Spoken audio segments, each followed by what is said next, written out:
Welcome back to the Week in Review. You know, Southern California and the great state of California in general is the blender of the planet. We come from every nation on earth in large numbers. That's what makes us a great state, and that's what makes our nation a great country. Mexico, right next to California, and then Central America, El Salvador, Guatemala, Panama, Nicaragua, a few others. And right now we have the ambassador from El Salvador. Good to have you, sir. Thank you very much, sir. I'm Welcome glad to the be show. Here. And we have the executive director of the Salvadorian American National Network. Good to have you. Thank you. I forgot Costa Rica and Central America. I was going so quickly. That's right. But Central America and Mexico is where the largest number of Latinos are coming from. Of course, some from South America, but basically Central America and Mexico when we talk to our neighbors to the south. How many El Salvadorians would you say go back and forth and live in the United States and in El Salvador and connected as family? I would say that about 2 million Salvadorians, or maybe above 2 million Salvadorians, live in the United States. That's 25% of our total population. 1 million of these Salvadorians are concentrated in the state of California. And actually, the second largest city with the main concentration of Salvadorians is LA.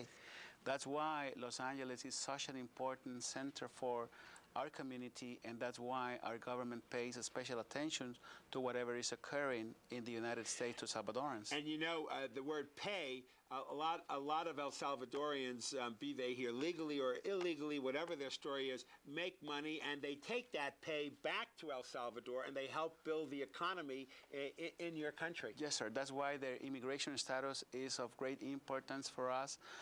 We are fortunate because due to the earthquake that occurred in El Salvador this year, the U.S. administration granted a temporary protection status to Salvadorians for 18 months that will allow, or has allowed right now, 150, and I think that it's 2,000, more than 200,000 Salvadorians, to have gotten a temporary working permit and temporary stay permit in the United States.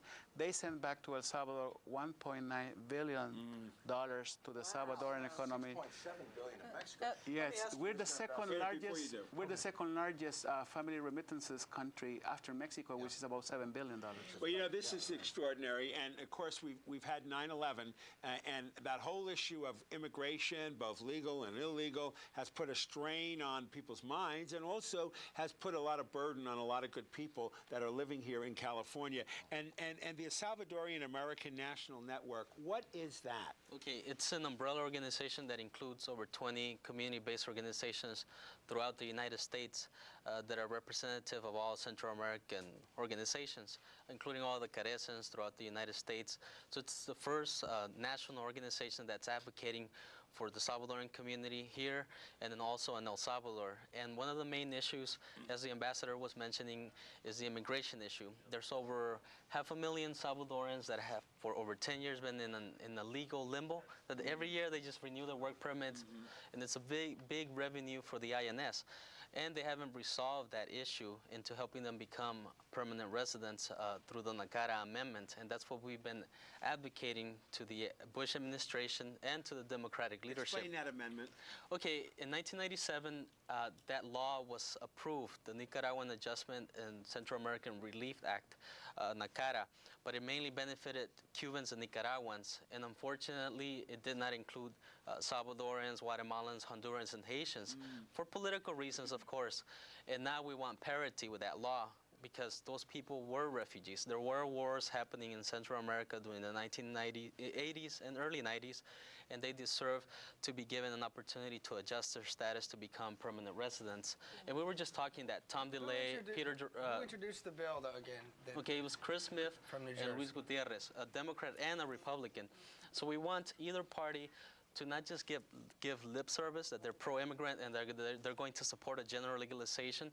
We want them to solve immigration issues that are already on the table, such as the NACARA amendment, and also to extend the TPS, because hundreds of thousands of Salvadorans, Hondurans, and Nicaraguans benefit, and they can't go back to Central America. Sure. What is the status of the bill now? The status, it's frozen. Next year, it's a great opportunity for the Bush You know, we have administration Javier to make it Becerra happen. coming on as our next guest. He's a congressman, and let's ask him some of these immigration issues that you're bringing out. What can we do about it here? Because, you know, we live here, and it's our family and our community, and the El Salvadorians are part of the fabric of Southern California. Ambassador, what would you like to see happen? Well, I would like to see happen in the Salvadorans gaining more political influence in the United States. I think that Randy and his colleagues are they're second-generation Salvadorans who are more sophisticated than the pioneers who came, that they are involved in community affairs, in civil rights affairs, in political affairs. And I think that as much as Salvadorans are organized, then we will have a greater voice.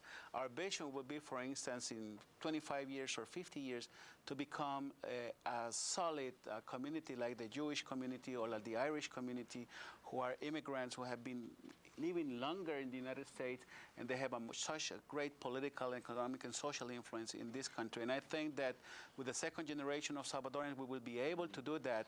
It is just a matter of Salvadorans to show that they contribute to the United States economy, not only to the Salvadoran economy, and that they're well integrated into this society. Sounds Speaking right of to the me. economy, I'd like to know how they're doing in terms of unemployment here, because obviously all of us are suffering through this. I'd love to know what a population like this is What doing. happened is that after 9/11, there have been many job loss in the industries where Salvadorans are working, the service industry, especially in the Washington area and New York area. I read a report the other day that more than 100,000 jobs have been lost only in Washington, D.C. as a result, and all of that. hotels and restaurants baggage checkers. and services. Yes, and airports. this has disrupted just a very tiny bit flow of remittances. But I think that Salvadorians are, they have a very high work ethic.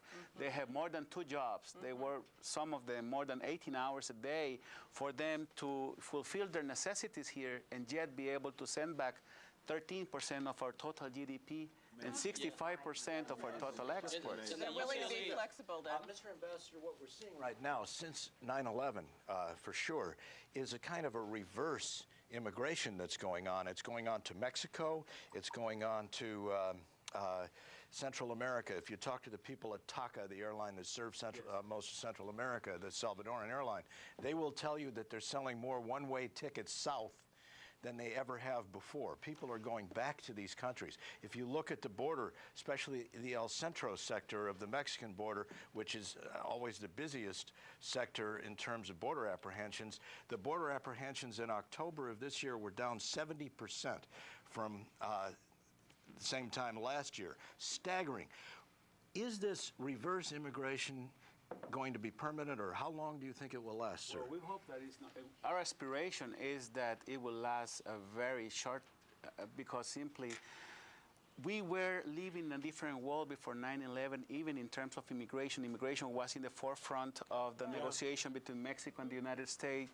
We were hoping that Mexico was going to be able to basically be successful in getting a new immigration framework, because at the end, Mexican proposal to the United States is for a new immigration architecture. It recognized that the problem of immigration, or the issue of immigration, it is not a one-sided issue. It is not only a problem of supply of immigrants who are coming to this country, it's also a problem of demand.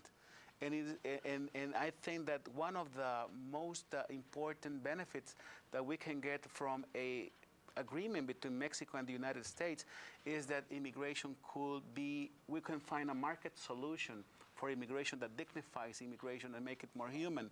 And I think that right now, asking specifically to your question, due to security concerns, maybe this is not the best political time to talk about immigration openness, but if the United States economy recovers, we believe that it will be recovering, and we believe that more immigrants, labor force will be needed. And if the United States is able to combat effectively terrorism, then maybe next spring could be a good time to retake I have a the immigration different point of issue. view from Tom. Salvadorans and Mexicans aren't going back. I mean, there's a few, I think it's been sensationalized. They're going to stay here. They're working here, they're paying taxes, they're very hardworking. A UCLA study they're of, stable. of, I mean, of I fly Salvadorans. DACA all the time throughout the United States, and believe me, I mean, Salvadorans are here to stay. Many Yeah, of them well- brought their families over here, so Yes. they're all here together. And the UCLA study proved that we are the hardest working ethnic nationality group in And California. I think so much of it is an economic dynamic which would have occurred but was exacerbated by the events of September the 11th. And I agree with the ambassador. Once the economy begins to turn around, once we need these positions again, once employment gets up, whatever southern migration has occurred will be easing. But there's something to be learned from what they're doing in terms of being flexible about, having several jobs. I think we should learn some things about that in terms of, not looking at one career anymore. Think about going and shifting your career and doing some other kinds of work. When the economy rebounds, I think people are going to be very thankful for the tax cuts that have been demagogued for the last 6 months. Mr. Ambassador, I wanted to ask you, pre-9/11, when there was all the talk about amnesty for the undocumented immigrants from Mexico and so on, President Bush talked about giving Mexicans preferred status over other immigrants from Central America and other places. Mexicans first, he said, because they're our closest neighbor. How did that strike you, and what do you feel about that? I think that that's not the intention in terms of the political willingness to help other nationalities.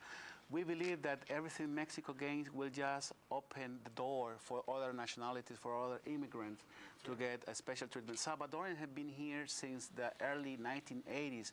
We were benefited by the 1986 amnesty. We have had a special relationship in immigration terms. We have had TPSs in the past because of the civil war in El Salvador.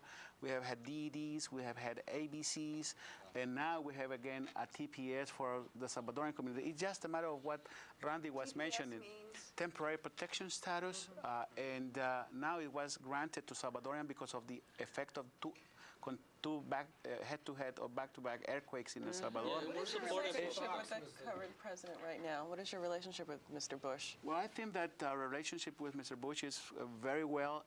President Flores, the president of El Salvador, is considered by President Bush a friend of his, and he has expressed that to me in the White House, but also he has shown it in the sense that, for instance, President Flores was invited to the G8 meeting in Genoa about 3 months ago, and they have a very special relationship. When they were in the White House, they spoke about many Latin American issues that were on the table, and I think that we feel pretty much that being an ally of the United States is not a unilateral street or one-way street, but now, because of terrorism, El Salvador has supported the United States at the UN level, at the OAS level with the Anti-Terrorist Commission of the OAS. We have a FOL, a Foreign Operation Location or Forward Operation Location to basically combat narco traffic in El Salvador. We have the regional, basically, headquarters of Interpol in El Salvador, and we're cooperating with the United States in fighting terrorism, and that basically political support shows that we share the same value. We had the same concerns regarding the elections in Nicaragua, regarding Chavez's influence in the region and how destabilizing that can be. So I think that in political terms, we're doing fine. Well, Now, just to Randy, add on the big issue the real issue that you're dealing with is the folks are living here, but they don't have any status. And since they have no status, they're living in the shadow of the law. Many of them came as political refugees during political turmoil, and many of them came when the earthquakes hit to actually help bring back support to the home country. So, and it's been frozen, you said, since 1997 or so. Yeah, now, longer than that. what can we do? And Okay, what do you want done? This is where we're inviting the president of El Salvador, Francisco Flores, to come and speak to President Bush so that Bush can really claim that he's doing something for the Latino community and especially for Salvadorans who really deserve this law to pass. And we support the 2 to 3 million Mexicans nationals that would hopefully obtain their permanent residency also. We're 100% with what Fox is doing, with what Gephardt and Senator Daschle are pushing for, as long as people get their labor protections and their health coverage so that they won't get exploited if they come here and work. And what we want, it's the Democratic Congress, well, with Senator in the Senate with Daschle, and the Republicans to really do something to help us, because the U.S. did finance the civil wars in Central America, so there's a moral responsibility to help all those people that were forced to come here, like Salvadorans. We really were, we really. Anti-communist. I don't think that they funded Well, the Civil that's where War. Tom DeLay and Congressman Dreyer and Hastert and Bush can play a leadership role with the Central American also, I wanna community comment on the by fact- helping pass that law. I want to comment on the fact that there are organizations out there that are grooming young men and women for political leadership in the Salvadoran community. I know of one, and that is SALEF, which the ambassador and I were talking about earlier. Those are the kinds of organizations that we as a community can support and give back to and help these young people coming up, because they are our future and in terms of our leadership and your leadership. Yeah, Well, we need thank to- you. yeah, Thank you thank both you. very much pleasure, sir. for Thank you for having enlightening us. us and for what you're doing. Thank you, Appreciate sir. it very My much. pleasure. Thank you Bill. very much. Thank you. Thank you. Appreciate it. Viewers, we're going to take a short break. We'll be right back.